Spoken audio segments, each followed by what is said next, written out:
प्रभु श्री राम के जन्म की पौराणिक कथा। रामायण और रामचरितमानस हमारे पवित्र ग्रंथ है। तुलसीदास जी ने श्री राम को ईश्वर मानकर रामचरितमानस की रचना की है, किंतु आदि कवि वाल्मीकि ने अपने रामायण में श्री राम को मनुष्य ही माना है। तुलसीदास जी ने रामचरितमानस को राम के राज्याभिषेक के बाद समाप्त कर दिया है। वहीं आदि कवि श्री वाल्मीकि ने अपने रामायण में कथा को आगे श्री राम के महाप्रलय तक वर्णित किया है।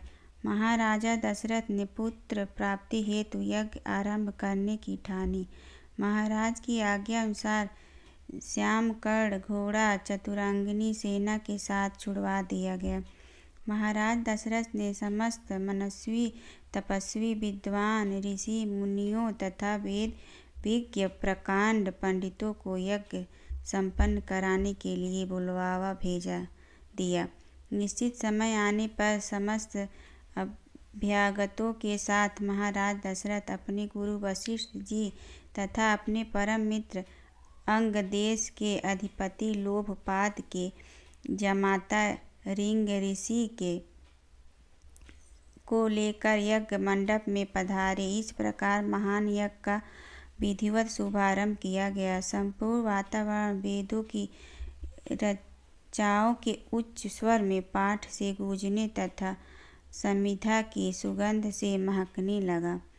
समस्त पंडितों ब्राह्मणों ऋषियों आदि को यथोचित धन धान गौ आदि भेंट करके सादर विदा करने के साथ यज्ञ की समाप्ति हुई। राजा दशरथ ने यज्ञ के प्रसाद चारा खीर को अपने महल में ले जाकर अपनी तीनों रानियों में वितरित कर दिया। प्रसाद ग्रहण करने के परिणाम स्वरूप तीनों रानियों ने गर्भ धारण किया। जब चैत्र मास के शुक्ल पक्ष की नवमी तिथि को पुनर्वसु नक्षत्र में सूर्य मंगल शनि बृहस्पति तथा शुक्र अपने अपने उच्च स्थानों में विराजमान थे, कर्क लग्न का उदय होते ही महाराज दशरथ की बड़ी रानी कौशल्या के गर्भ से एक शिशु का जन्म हुआ, जो कि नीलवर्ण चुंबकीय आकर्षण वाले अत्यंत तेजोमय परम कांतिवान तथा अत्यंत सुंदर था। उस शिशु को देखने वाले देखते रह जाते थे।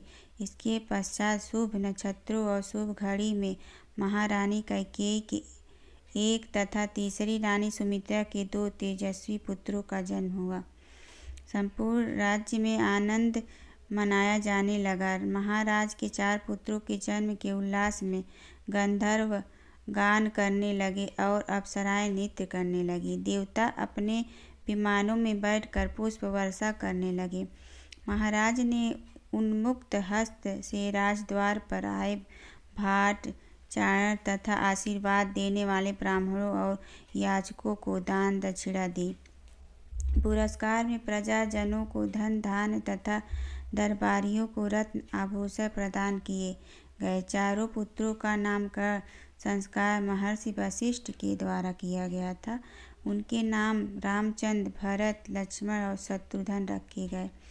आयु बढ़ने के साथ ही साथ रामचंद्र गुणों में भी अपने भाइयों से आगे बढ़ने तथा प्रजा में अत्यंत लोकप्रिय होने लगे।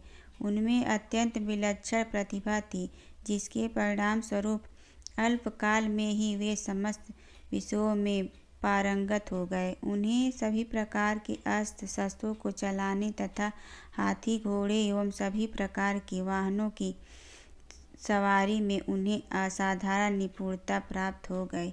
वे निरंतर माता पिता और गुरुजनों की सेवा में लगे रहते थे।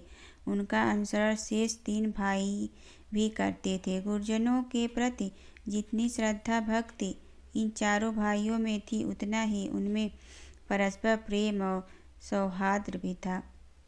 महाराज दशरथ का हृदय अपने 4 पुत्रों को देख कर गर्व और आनंद से भर